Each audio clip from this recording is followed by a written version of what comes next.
Hello people, हाय, good morning. बहुत बहुत स्वागत है आपको। 26 दिसंबर है आज और बज गए हैं सुबह के 7। हम और आप मिलकर के आज देखने जा रहे हैं करंट अफेयर्स। 10 मिनट में 10 खबरें, बहुत ही प्यारी और अमेजिंग चीजें।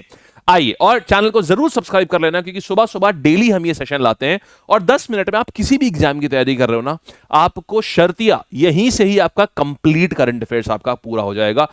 कुछ एक्स्ट्रा करने की जरूरत नहीं है, ये करिए और जो मैं इसके नोट्स देता हूं करंट अफेयर्स के उसको करिए, तो आपका सब कंप्लीट हो जाएगा। ठीक है, आइए शुरू करते हैं। और कल हमने आपको होमवर्क दिया था कि आपको प्रेजेंट आर्टिकल्स बताने हैं। ये कल का होमवर्क था, पार्ट्स और स्केड्यूल बताने हैं। बिल्कुल सही आपने बताया है। अब 12 स्केड्यूल होते हैं, बिल्कुल सही। 25 पार्ट होते हैं, पहले 22 होते थे। और इस समय आर्टिकल कितने हैं? 448। टोटल 470 बनाए गए थे, बट कैंसिल होते होते सुप्रीम कोर्ट उनको काटता छाटता रहता है। आज की डेट में 448 आर्टिकल्स हैं। शाबाश नुपुर, माही, बहुत बढ़िया। एंड रतिका, सृष्टि, ग्रेसी, मृण्मय, शाबाश सोनिया, बहुत बढ़िया बहुत बढ़िया। आइए शुरू करते हैं। देखिए, देश का पहला डिजिटल म्यूजियम आ गया है और जैसलमेर के पत्थर से बना है ये डिजिटल म्यूजियम क्या है दोस्त? ये महाराष्ट्र में इसको बनाया गया है। नासिक पुणे हाईवे जो है वहां पर इसको बनाया गया है।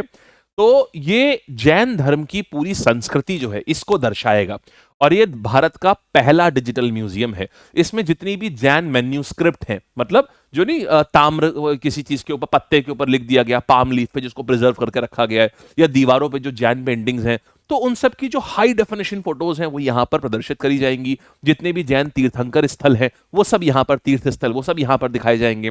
और इसकी लागत 400 करोड़ रुपए है। ये पूरी तरीके से जैन धर्म को डेडिकेट किया गया है। एंड ये इस बना किससे है? पूरी तरीके से जो बनाया कैसे गया है, राजस्थान में जो राणा कुंभा का जो किला है ना, वैसा बनाया गया है इसको। और जैसलमेर से ही पत्थर ला करके इसको बनाया गया है। 12 साल लगे हैं इसको बनने में, 400 करोड़ की लागत से ये बना है। तो ये किस जगह पर है? ये मुंबई पुणे हाईवे पे ये बना है। 12 साल में जो बन के तैयार हुआ है। चित्तौड़गढ़ किला जो है, चित्तौड़गढ़ किले जैसा ही इसको बनाया गया है, बाहर से देखने में वैसा है और अंदर एकदम देखिए क्या बेहतरीन, एकदम डिजिटल है पूरी तरीके से। ये जैन धर्म को पूरी तरीके से डेडिकेट किया गया है। ठीक है, आइए फिर देखिएगा, ट्राई ने नए टेलीकॉम रूल्स बना दिए हैं। इसके ऊपर आपने मेरा शॉर्ट भी देखा होगा। अभी तक क्या होता था, आपको जो आप पैक लेते थे, फॉर एग्जांपल 28 दिन का पैक आप लेते थे 300 रुपए का या 250 रुपए का, और 84 डेज का पैक लेते थे तकरीबन 600 रुपए का। ट्राई के नए नियम आ गए हैं। देखिए, उनमें होता क्या था, पुराने वाले में प्रॉब्लम क्या थी साहब? पुराने में प्रॉब्लम ये थी, जैसे आप लोग हैं, बहुत सारे बच्चे ऐसे होंगे जो दिन भर घर में रहते होंगे, घर पे वाईफाई भी लगा हुआ है, तो आप फालतू में 1.5 जीबी प्रतिदिन का डेटा आपको जरूरी था कि आप खरीदिए ही खरीदिए। वो पैक आपको, हालांकि जरूरत सिर्फ कॉलिंग फीचर और मैसेज की थी, आज मैसेज भी कोई नहीं यूज करता है, व्हाट्सएप ही करते हैं, लेकिन फिर भी आपको इतने हाई नेट की जरूरत नहीं है आपको, लेकिन फिर भी वो पैसा आपको देना पड़ता था और उस कारण से पैक महंगे होते थे। अब क्या है, ट्राई ने सभी टेलीकॉम कंपनीज को लताड़ लगाई है और बोला है देखो ऐसा है, ये मनमाने ढंग से काम नहीं चलेगा। आप जबरदस्ती सर्विसेज मत दीजिए अपनी, आप अलग कर दीजिए। आप डेटा पैक अलग रखिए, जिसको डेटा पैक लेना होगा वो डेटा पैक के संग ले लेगा, और आप ओनली कॉलिंग और एसएमएस वाले भी लेकर के आइए, जिसमें सिर्फ कॉल और एसएमएस हो सकती है, ताकि ऐसे यूजर जिनको सिर्फ ऐसे मोबाइल पैक खरीदने हैं जिससे कॉल और एसएमएस हो सके, वो उन पैक्स को खरीद सके। तो ये है ट्राई के नए रूल। तो नए रूल जो है वो स्पेशल टैरिफ वाउचर्स इंट्रोड्यूस कर रहे हैं, जो एक्सक्लूसिवली सिर्फ कॉल और एसएमएस के लिए होंगे। और यहां पर वैलिडिटी पीरियड भी बोला जा रहा है कि भाई देखिए ऐसा है, आप इसको जो स्पेशल टैरिफ वाउचर होंगे ये 90 दिन नहीं, पूरा 365 दिन के लिए करिए। और ये सब कुछ बीएसएनएल पहले शुरुआत करी, फिर बीएसएनएल के बाद ट्राई, ये बीएसएनएल में बहुत सारे लोगों ने इस चीज को पसंद करी, तो अब ट्राई जो है वो सारे टेलीकॉम कंपनीज को कह रहा है कि आप लोग भी मैंडेटरीली इसको करिए। आइए, अच्छा अब देखिए अब क्या करेंगे, यहां पर नेक्स्ट कहानी पर देखते हैं। जागो ग्राहक जागो ऐप। देखिए, अभी हाल ही में आपको पता है नेशनल कंज्यूमर राइट्स डे था, मालूम है ना कब था? 24 दिसंबर, नेशनल कंज्यूमर राइट्स डे। खासियत क्या थी इसकी? इसी दिन पहली बार 1986 में कंज्यूमर एक्ट आया था, कंज्यूमर राइट्स एक्ट आया था, जिससे उपभोक्ताओं को अधिकार दिए गए थे, जिससे बोला गया था कि एमआरपी फिक्स होना चाहिए। आज आपने एक चीज देखिए कि आप अमेजॉन, फ्लिपकार्ट, कहीं से भी कोई सामान मंगवाओ, आप देखिए उसमें प्रॉपर लिखा रहता है कि 7 दिन की रिटर्न की गारंटी है। ये सब कुछ क्या हुआ? ये कंज्यूमर प्रोटेक्शन एक्ट की वजह से ही हुआ है। 2019 में उसमें अमेंडमेंट भी किए गए थे। तब ये ई कॉमर्स वगैरह जब आने शुरू हुए तो फिर इसमें 2019 में अमेंडमेंट किया गया और बोला गया जितने भी ये ऑनलाइन प्लेटफॉर्म्स हैं जो कोई प्रोडक्ट बेचते हैं, प्रोडक्ट बेचने वाली कंपनीज को एक तो पूरा डिटेल डिस्क्रिप्शन देना पड़ेगा अपने प्रोडक्ट का, और उसके बाद में आपको अगर ग्राहक के घर आपने कोई सामान भेजा और ग्राहक को उसमें वो चीज़ नहीं समझ आ रही है, तो आपको एक रिटर्न का टाइम पीरियड आपको रखना होगा। तो वो रिटर्न का टाइम पीरियड जो है इसीलिए आपको सब में दिखता है। कुछ-कुछ ऐसे प्रोडक्ट होते हैं जिसमें एक्सचेंज हो सकता है, रिटर्न संभव नहीं होता, जैसे इनर वियर्स हैं। इनर वियर्स जो हैं तो उनको आप रिटर्न नहीं कर सकते, वो आपको एक्सचेंज भी नहीं कर सकते, बस क्योंकि वो हाइजीन से रिलेटेड चीजें हैं। बाकी सब में रिटर्न या एक्सचेंज देना मैंडेटरी रखा गया है सरकार की तरफ से ई कॉमर्स प्लेटफॉर्म पे। ये सब कैसे हुआ? ये सब इसी कंज्यूमर प्रोटेक्शन राइट्स एक्ट जो था 1986 में जो आया था, जो 2019 में फिर अमेंडमेंट किया गया, उसी पे था। तो ये सब कब आया? ये सब शुरुआत हुई थी, ये एक्ट आई थी 24 जनवरी को 1986 में, 1986 में। तो अब हर साल हम लोग 24 जनवरी को कंज्यूमर राइट्स डे सेलिब्रेट करते हैं। इस बार क्या किया गया? इस बार जागो ग्राहक जागो ऐप लॉन्च कर दी गई है। अब इस ऐप के तहत क्या है, आपको अगर मान लीजिए किसी भी, आपको किसी दुकानदार के ऊपर, मान लीजिए किसी दुकानदार ने आपसे पहले बोला कि भाई ऐसा है, ठीक है आप 7 दिन बाद ले आइएगा, हम आपका कपड़ा वापस कर लेंगे, वो नहीं कर रहा है। आपको कोई भी, अगर आपको कोई दुकानदार आपसे गड़बड़ करता है, कोई मिलावट का माल बेच रहा है, कोई ने अपनी किसी ने कोई चीज कही है और कि भाई हम आपको ये चीज देंगे और वो नहीं दे रहा है, तो आप जागो ग्राहक जागो ऐप का इस्तेमाल करके इस ऐप के थ्रू आप कंप्लेंट दर्ज करा सकते हैं। तो ये एक आसान चीज करी गई है, अच्छी चीज करी गई है, ये इस ऐप का फायदा होगा। तो 3 चीजें लॉन्च करी गई हैं। एक जागो ग्राहक जागो ऐप लॉन्च किया गया है, एक जागृति ऐप, माने जिससे उपभोक्ता जागृति के लिए किया गया है कि जो आप लोग नहीं, जैसे आप देखिए किसी भी वेबसाइट पे आते हैं तो हम लोग यस कर देते हैं, तो यस तो कर दिया, तो उसमें वो हमारी वेबसाइट हमारी कौन कौन सी इंफॉर्मेशन ले रही है। फॉर एग्जाम्पल देखिए, आप कभी ना गूगल पे कुछ सर्च करिए, जैसे ही आप सर्च करेंगे ना, उसके बाद आप जैसे ही इंस्टाग्राम पे जाएंगे आपको उसी चीज के ऐड दिखाना शुरू हो जाएगा। तो ये आपकी इंफॉर्मेशन को लेते हैं, इंफॉर्मेशन कैप्चर होती है, लोगों को ये सब पता ही नहीं है। इन्हीं चीजों के लिए क्या करी गई है, जागृति ऐप और जागृति डैशबोर्ड भी लॉन्च कर दिया गया है। तो क्या क्या लॉन्च हुआ है? जागो ग्राहक जागो ऐप और जागृति डैशबोर्ड और जागृति ऐप, ठीक है।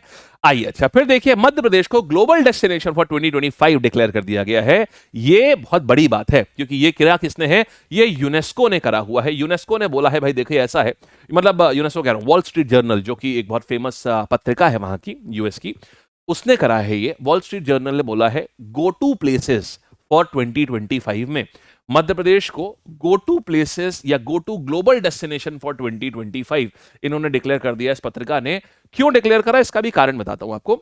एक्चुअली मध्य प्रदेश में बहुत सारे यूनेस्को वर्ल्ड हेरिटेज साइट्स हैं, जैसे देखिए सांची स्तूप है, साथ में बहुत सारे टाइगर रिजर्व्स भी हैं। आज की जो मैं आपको पीडीएफ दूंगा ना, उसमें टाइगर रिजर्व्स के नाम लिखे रहेंगे, सारे टाइगर रिजर्व्स के नाम होंगे, तो उसको जरूर से देखना कि कितने यहाँ पर यूनेस्को वर्ल्ड हेरिटेज साइट्स कितनी हैं, कितने यहाँ पर टाइगर रिजर्व्स हैं, एक एक का नाम लिख करके दूंगा, तो आज की पीडीएफ को जरूर पढ़ना। और हाँ, पीडीएफ से ये चीज याद आ गई, एक और चीज बता दूं बहुत खास, आज है, ये देखिए ये सेशन आज आ रहा है। आज अभी क्या टाइम हो रहा है? 7:10 हो रहा है। हाँ, तो अभी ना 7:05 हो रहा है, ये ना ये सेशन 10 बजे, पूरे साल का करंट अफेयर्स आज होगा लाइव। तो पूरे साल की जो 100 सबसे बड़ी खबरें हैं, 100 सबसे प्रमुख खबरें, वो मैं आज यहां पर करा रहा हूं, 10 बजे लाइव होगा। इसे कोई भी व्यक्ति मिस मत करना। This is the best session, मतलब बहुत ही अच्छा होगा। इसमें से 100% आपके आने वाले साल में, पूरे 2025 में जितने भी एग्जाम दोगे, सब में इस वाले सेशन से सवाल मिलेंगे। तो आज 100 सवाल कराऊंगा और 100 एमसीक्यूज में पूरे साल की जो सबसे बड़ी खबरें, 31 दिसंबर को जो कराऊंगा वो अलग है, वो तो उसमें वो 500 एमसीक्यू में कराऊंगा। आज आपको ये 100 एमसीक्यू जो टॉप मोस्ट 100 है, आज हम आपको वो कराएंगे, ठीक है। तो मिस मत करिएगा, इसमें हम ये सब कुछ हम इसमें शामिल करेंगे, जितनी चीजें हैं ये आज ही होना है सुबह 10 बजे। अभी से जाके इस सेशन को तुरंत जाकर के लाइक कर लेना, और उस समय आज मुझे इज्जत रख लेना, लाज रख लेना। 1000 से ऊपर 2000 लोग आज मेरे को लाइव चाहिए यहां पर। अब हमारी लाज रखनी आपकी उसमें है, ठीक है, मैंने बोल दिया है सबको। आज देखिएगा, ये हमारे बच्चों को करंट अफेयर बहुत पसंद है, आज तो जरूर रहेंगे, तो आज लाज रख लीजिएगा आप हमारी, और मैं चाहता हूं कि आप सब लोग जरूर इसको लाइव अटेंड करें। आइए, तो वापस आते हैं, देखो वालक लोग, तो हमारे पास क्या आ गया, ये तो वॉल स्ट्रीट जर्नल ने किसको गो टू ग्लोबल डेस्टिनेशन का दर्जा दिया है? मध्य प्रदेश को गो टू ग्लोबल डेस्टिनेशन का दर्जा दिया है। बहुत कुछ है यहाँ पर इसमें मध्य प्रदेश में। फिर देखिएगा, नए चीफ जस्टिस हिमाचल प्रदेश और उत्तराखंड हाईकोर्ट के नए चीफ जस्टिस आ गए हैं।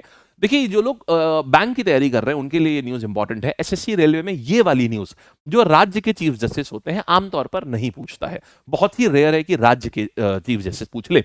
तो यहाँ पे जो हिमाचल प्रदेश के हैं ये आ गए हैं जस्टिस जी नरेंद्र, और ये आएंगे संधवाली आएंगे, जहां तक कि हाँ संधवालिया आ जाते हैं यहाँ पर।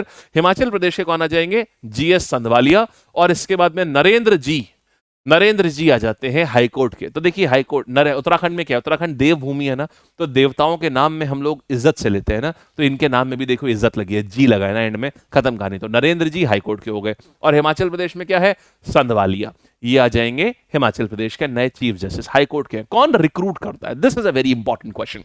हाईकोर्ट के जजेस को रिक्रूटमेंट कौन करता है? देखो दोस्त, ये बहुत सवाल इंपॉर्टेंट सवाल है, ये सवाल एग्जाम में आएगा, एसएससी रेलवे इन सब में ये वाला सवाल आएगा। एक कोलेजियम सिस्टम होता है। कोलेजियम सिस्टम क्या होता है, एक chief justice of high court और 4 हाई कोर्ट के जब होते हैं तो 4 बाकी जजेस होते हैं चीफ यहाँ के सुप्रीम कोर्ट के ही, माने एक होते हैं चीफ जस्टिस और 2 जजेस ऑफ सुप्रीम कोर्ट होते हैं। जब हम बात 2 जजेस और 4 जजेस ऑफ सुप्रीम कोर्ट, ये 2 केसेस होते हैं, 2 जजेस ऑफ सुप्रीम कोर्ट और 4 जजेस ऑफ सुप्रीम कोर्ट। तो या तो ये वाला होता है या फिर क्या होगा, इन दोनों में से कोई एक, दोनों को ही कोलेजियम बोलते हैं, इन दोनों को ही कोलेजियम बोला जाता है। ये कोलेजियम जो है, और दोनों ही संरचनाएं होती हैं, डिपेंड करता है कि आप सुप्रीम कोर्ट का जज की हायरिंग कर रहे हैं, सुप्रीम कोर्ट के जज का रिक्रूटमेंट कर रहे हैं, या आप हाई कोर्ट के जज का रिक्रूटमेंट कर रहे हैं। हाई कोर्ट में कम चाहिए होते हैं, हाई कोर्ट में 2 जज ऑफ सुप्रीम कोर्ट से ही काम चल जाता है, सुप्रीम कोर्ट में ज्यादा चाहिए होते हैं, तो 4 जज लगते हैं सुप्रीम कोर्ट के along with the chief justice of India. तो ये कोलेजियम सिस्टम होता है, इसी ग्रुप को कोलेजियम कहा जाता है, ठीक है। या तो 3 होंगे या 5 होंगे। अच्छा, ये कोलेजियम नाम लिखती है और नाम लिख करके सरकार को रिकमेंड कर देती है। सरकार के लिए मैंडेटरी होता है कि वही, यानी गवर्नमेंट के लिए मैंडेटरी है कि वही नाम वो प्रेसिडेंट साहब को भेजे, और फिर प्रेसिडेंट साहब रिक्रूटमेंट करते हैं उन पर्टिकुलर जजेस का, हाई कोर्ट में भी सुप्रीम कोर्ट में भी। ध्यान रखिएगा, गवर्नर का कोई रोल नहीं होता रिक्रूटमेंट करवाने में, मतलब गवर्नर का कोई रोल नहीं होता, गवर्नर से पूछा भी नहीं जाता है कि बताइए किसको रखा जाए। और इसी तरीके से प्रेसिडेंट का भी कोई रोल नहीं होता, प्रेसिडेंट अपॉइंट करते हैं और वो उनकी मजबूरी है कि जो भी नाम उनको सरकार द्वारा दिया जाता है वो उनको मानना ही मानना है। सिमिलरली सरकार की ये मजबूरी है कि जो भी कोलेजियम नाम देगा वो उनको मानने ही मानने हैं, सरकार को मानने हैं। तो होता यह है कि जुडिशरी अपने आप को ही रिक्रूट करवाती है, कोई और नहीं रिक्रूट करता है इनको, ठीक है। अच्छा, एक छोटा सा होमवर्क, आज का होमवर्क क्वेश्चन लिखो। और कल मुझे बहुत अच्छा लगा, कल देखिए अभी तक आप लोगों ने, मैंने आपसे बोला था कल के वीडियो में मुझे 300 लोगों का आंसर चाहिए, 300 कमेंट्स चाहिए। मुझे बहुत खुशी है, आप लोगों ने बहुत हद तक बात मानी, आप लोगों ने 250 कमेंट्स करके 250 लोगों ने आंसर दिए। वंडरफुल गाइस, क्या आज हम 300 वाली चीज को पूरी कर सकते हैं? आज का मेरा होमवर्क सुनो, आज का मेरा होमवर्क ये है, बहुत इंपॉर्टेंट होमवर्क दे रहा हूं मैं। होमवर्क बहुत सोच के देता हूं, ऐसी चीज देता हूं जिसको ढूंढोगे करोगे ना तो बहुत फायदा होगा आपको खुद को। आज का होमवर्क ये है कि जो सुप्रीम कोर्ट के जो जज, इनको कौन रिक्रूट करता है, और चीफ जस्टिस इनको कौन रिक्रूट करता है। एट द सेम टाइम आपको सेम कहानी हाईकोर्ट के लिए बतानी है, जज को कौन रिक्रूट करता है और हाईकोर्ट के चीफ जस्टिस को भी कौन रिक्रूट करता है, मतलब इनका अपॉइंटमेंट कैसे होता है, और इनको ओथ कौन दिलाता है, ठीक है। कौन रिक्रूटमेंट करता है ये तो मैंने ही खैर बता दिया, कोलेजियम रिक्रूटमेंट करती है। दोनों को ओथ कौन दिलाता है ये आपको बताना है, बस इतना सा सवाल है। ओथ इन दोनों में, इन दोनों को कौन दिलाता है, और यहां पर ओथ इन दोनों को कौन दिलाता है, बस आपको सिर्फ इतना सा। रिक्रूटमेंट तो कोलेजियम करती है, मैंने खुद ही बता दिया आपको, ठीक है, बस आपको ओथ बतानी है। चलिए आगे आते हैं। अच्छा हाँ, ये मेरा टेलीग्राम चैनल है, इसको भी ज्वाइन कर लेना, इसमें सारा पीडीएफ शीडीएफ सब और बढ़िया बढ़िया चीजें मिलती है। अच्छा देखो, नेटवर्क रेडीनेस इंडेक्स 2024 का ये जर्नल पब्लिश हो गया है। तो ये एक रिपोर्ट पब्लिश करी गई है, किसने? पोर्टोलेंस इंस्टीट्यूट है, ये वॉशिंगटन डीसी बेस्ड एक इंस्टीट्यूट है। ये बताता है कि आपके देश में जो प्रेजेंट टेक्नोलॉजी, ये जो नेटवर्क है, उसका इस्तेमाल करके, जो मोबाइल नेटवर्क जो होते हैं, इंटरनेट के नेटवर्क, मोबाइल नेटवर्क, इसकी बात हो रही है। नेटवर्क रेडीनेस इंडेक्स मतलब इस नेटवर्क का इस्तेमाल करके आप अपनी इकोनॉमी को कैसे ग्रो कर पा रहे हो, आप अपने देश के लोगों को कैसे ग्रो कर पा रहे हो, आप अपनी गवर्नेंस को, मतलब जो आप अपनी सर्विसेज दे रहे हो, गवर्नमेंट अपनी सर्विसेज दे रही है, उसको कैसे ग्रो कर पा रहे हो। तो ये एक होलिस्टिक मेजरमेंट होता है कि हम जो नई तकनीक आ गई है, हम नई तकनीकों को कितना बेहतर तरीके से हम इस्तेमाल कर पा रहे हैं। इसमें एक बहुत बेहतरीन चीज है, पिछले वर्ष हमारी जो इसमें रैंक थी वो थी 60 माने 60, इस बार हम 11 पायदान ऊपर जंप करके 49 पे आ गए हैं वर्ल्ड लेवल पे। तो पिछली बार थे हम 60th नंबर पे और हम 11 पायदान एक साथ जंप करके 49 पे आ गए हैं। ये दर्शाता है कि हमारे देश में टेक्नोलॉजी का बहुत ही बेहतरीन इस्तेमाल किया जा रहा है, और गवर्नेंस में भी बहुत अच्छा इस्तेमाल आ रहा है, और सर्विसेज की डिलीवरी में भी, और हर आम आदमी के पास तक ये नेटवर्क की सर्विसेज जा पा रही हैं। ये मतलब होता है इसका। तो हमारी इस बार की पोजीशन क्या है? 49। आइएगा, गुड गवर्नेंस डे। देखिए, अब प्रधानमंत्री अटल बिहारी वाजपेयी जी, जो कि अब नहीं रहे, तो भारत रत्न श्री अटल बिहारी वाजपेयी जी, इनका जो जन्मदिवस होता है, ये पैदा हुए थे, बड़ी इंटरेस्टिंग बात है, 2000 नहीं, 1924 में पैदा हुए थे ग्वालियर में, जहां तानसेन हुए थे। तो ग्वालियर से आते हैं ये, और इनका जन्म 25 दिसंबर को हुआ था। तो इसीलिए क्या करते हैं, प्रत्येक वर्ष 25 दिसंबर को गुड गवर्नेंस डे के रूप में, मान ले सुशासन दिवस के रूप में सेलिब्रेट किया जाता है, जिसमें सरकार कोशिश करती है कि हम अपने गवर्नेंस को और बेहतर कर पाए, हम नागरिकों तक और अच्छे से पहुंच पाए और बढ़िया तरीके से हम पहुंच पाए, अपनी सर्विसेज भी और आसानी से उनके पास तक पहुंचा पाए। इसके लिए इसको सेलिब्रेट किया जाता है गुड गवर्नेंस डे। ठीक है जी, चलिए तो आइए अब चलते हैं, जरा एक बार एमसीक्यूज करते हैं। इंडिया का पहला डिजिटल म्यूजियम कहां बिल्ट हुआ है? सोचो अपने आप में, कहां पर? ये मुंबई पुणे हाईवे के ऊपर आया है। वो कहां पर है? ये आता है हमारा महाराष्ट्र में। ये हो गया, ठीक है। ये जैन धर्म को पूरा डेडिकेटेड है। ट्राई की स्थापना कब हुई थी? ये आपके पास एक होमवर्क क्वेश्चन आ रहा है। ये स्टैटिक से सवाल मैंने बनाया है क्योंकि ट्राई ने अभी एक बहुत बढ़िया नए नियम डाले हैं, telecom regulatory authority of India. एक ओथ वाला सवाल है और एक ये सवाल आपके लिए होमवर्क है कि आपको जवाब देना है ये, ठीक। इस बार मुझे उम्मीद है ये पूछ सकता है, इसीलिए आपको होमवर्क में दे रहा हूं इस चीज को। फिर देखिए, कल मैं आपको बता दूंगा, यही सेम चीज आपको कल बता दूंगा। ये जो इसका आंसर है ना, आपको मैं पूरी चीज बताऊंगा, लेकिन अगले दिन बताता हूं, इसलिए ताकि एक दिन कम से कम आप लोग खुद से थोड़ी सी रिसर्च कर लें। अच्छा, अभी देखिए कितने टाइगर रिजर्व है मध्य प्रदेश में? पहले 5 थे, आज के टाइम पे 6 हो चुके हैं। अच्छा, एक और टाइगर रिजर्व है जो छत्तीसगढ़ में आ रहा है, वो सबसे बड़ा टाइगर रिजर्व बनेगा, 3rd नंबर का सबसे बड़ा टाइगर रिजर्व बनेगा इंडिया का। अभी मध्य प्रदेश में कितने हैं? 6। एक और आ रहा है, तिमोर पिंगला और घासीदास को मिला करके बनाया जा रहा है, वो याद रखना, वो छत्तीसगढ़ में आ रहा है। और भारत का सबसे बड़ा टाइगर रिजर्व कौन सा है? भारत का सबसे बड़ा tiger reserve Nagarjuna Sagar Srisailam tiger reserve. Nagarjuna Sagar Srisailam tiger reserve, ये भारत का सबसे बड़ा टाइगर रिजर्व है ये, ठीक। आई गुड गवर्नेंस ये हम लोग किसकी बर्थ एनिवर्सरी पे सेलिब्रेट करते हैं? श्री अटल बिहारी वाजपेयी जी की जन्म एनिवर्सरी पे सेलिब्रेट करते हैं। नेक्स्ट, ट्राई के नए रूल से किस चीज की वैलिडिटी बढ़ गई है? एक सेकंड रुकिएगा यार, एक गड़बड़ हुई है शायद, जस्ट अ सेकंड। गड़बड़ ये हुई है कि हमने ऑर्डर कर दिया था और अब एक सेकंड रुकिएगा, और अभी तो जो एजेंट हैं डिलीवरी वाले, उनकी कॉल आ रही है। क्लास पढ़ाने में इतने बिजी हो गए कि 10 कॉल आ चुकी हैं उनकी। एक सेकंड रुकिएगा, और मुझे अभी अभी याद आया कि अरे हमने तो कुछ ऑर्डर किया था। चलिए ठीक है, आइएगा। तो ये वैलिडिटी हमने देख लिया, क्या है? Voice call special tariff voucher क्या है? ये एसटीवीज माने स्पेशल टैरिफ वाउचर पे था ये। वैलिडिटी किसकी इंक्रीज कर दी गई है? वॉइस कॉल की, इंटरनेट डेटा की और ऑल ऑप्शंस की। तो अभी देखिए 90 डेज से बढ़ा करके उसको 1 साल तक कर दी गई। ये तो सभी में किया गया है, ये तो सभी में करा गया है, एसटीवीज की भी, वॉइस कॉल की, सभी की। अब बोला जा रहा है कि आप लोग 1-1 साल के भी पैकेजेस निकालिए, जिन लोगों को 1 साल का चाहिए। वो कई ब्रांच निकालते भी थे, कई ब्रांच नहीं निकालते थे, अब सभी को निकालनी पड़ेगी। कौन से डिस्ट्रिक्ट में खजुराहो के टेम्पल्स हैं? ये खजुराहो का टेम्पल एक यूनेस्को वर्ल्ड हेरिटेज साइट है, हम आपको पढ़ा भी चुके हैं 10 बजे वाले सेशन में। तो ये मध्य प्रदेश में, और मध्य प्रदेश के बारे में हमने क्या न्यूज पढ़ी कि मध्य प्रदेश को go to seat, go to place बोला गया है। वॉल स्ट्रीट जर्नल ने 2025 के लिए गो टू डेस्टिनेशन बोला है। आंसर क्या आ जाएगा ये हमारे पास में? अच्छा, खजुराहो। अब बात आती है, भोपाल में है, छतरपुर में है, उज्जैन। आप में से जितने भी लोग यहां रहते होंगे आसपास, उनको ये आंसर तुरंत पता होगा। जो नहीं रहते उनके लिए बता दें, ये जगह है छतरपुर। छतरपुर के पास पड़ता है खजुराहो का मंदिर, मध्य प्रदेश में है ये Chhatarpur. UNESCO world heritage site भी है खजुराहो के मंदिर। फिर देखिएगा मेन ऑब्जेक्टिव जागो ग्राहक जागो का क्या है? ई कॉमर्स फ्रॉड को आइडेंटिफाई करना, मोबाइल नेटवर्क इंप्रूव करना, डिजिटल पेमेंट प्रमोशन करना, या कंज्यूमर्स को एक प्लेटफॉर्म देना कि वो अपनी कंप्लेन लॉन्च करा पाए। आंसर मेरा ये आ जाएगा, ऑप्शन नंबर डी, राइट। क्या न्यूज हमने पढ़ी थी? जागो ग्राहक जागो ऐप लॉन्च हुई है और जागृति ऐप भी लॉन्च हुई है। ये 2 ऐप लॉन्च करी गई हैं। कब करी गई? नेशनल कंज्यूमर डे 24 जनवरी को होता है, उस दिन करी गई। अटल बिहारी वाजपेयी जी को भारत रत्न कब दिया गया था? ये सवाल बहुत प्यारा है, क्योंकि अभी आपने देखा, जब मैं आपको इनकी न्यूज बता रहा था तो मैंने बोला भारत रत्न श्री अटल बिहारी वाजपेयी जी। तो इस बार तो नहीं मिला है, तो फिर कब मिला है इनको, अटल बिहारी वाजपेयी जी को? इनकी जब अभी कुछ ही सालों पहले मिला है, और बिल्कुल आखिरी, मतलब ये काफ़ी हालत इनकी अच्छी थी नहीं, इनके घर पे जाकर के दिया गया था भारत रत्न। इनकी कंडीशन बहुत अच्छी नहीं थी उस समय, इनको बीमारी से इनका पूरा फेस काफ़ी अजीब सा हो गया था। That was in the year 2015। यहाँ पर भारत रत्न अटल बिहारी वाजपेयी जी को भारत रत्न सन 2015 में। ये सब स्टैटिक जीके का पार्ट है, जो एक बार आप लोग, जो मैं नोट्स देता हूं ना, उसको जरूर पढ़िएगा, ठीक। आइएगा, रैंक क्या है इंडिया का नेटवर्क रेडिनेस इंडेक्स में? पिछले साल 60 थी, इस साल कितनी है? 11 प्लेस जंप करके 49 आ चुकी है। हेडक्वार्टर्स ऑफ ट्राई किस जगह पर है? आपका एक होमवर्क था कि ट्राई कहां पर है, अब दूसरी चीज क्या आ गई? हेडक्वार्टर्स कहां पर है। एक है कि आपको बताना था कब पैदा हुआ ट्राई, और दूसरा हेडक्वार्टर्स कहां पर है। हेडक्वार्टर मुंबई मत मार्क कर देना, नई दिल्ली में है। आइए, मध्य प्रदेश को ग्लोबल डेस्टिनेशन फॉर 2025 किसने नेम किया है? तो ये यूनेस्को ने ना, वॉल स्ट्रीट जर्नल ने ये नेम किया है, ठीक है। That's it for the day guys. ये थे आज के हमारे सारे के सारे करंट अफेयर्स, राइट। मिलेंगे अब हम लोग अपने 10 बजे वाले सेशन में, जरूर से जुड़िएगा, ठीक है, जरूर से। और जो लोग ये 10 बजे वाले आज के सेशन में यहां पर हम लोग मिलेंगे, पूरी चीज जो है ये डिस्कस करेंगे, ठीक है।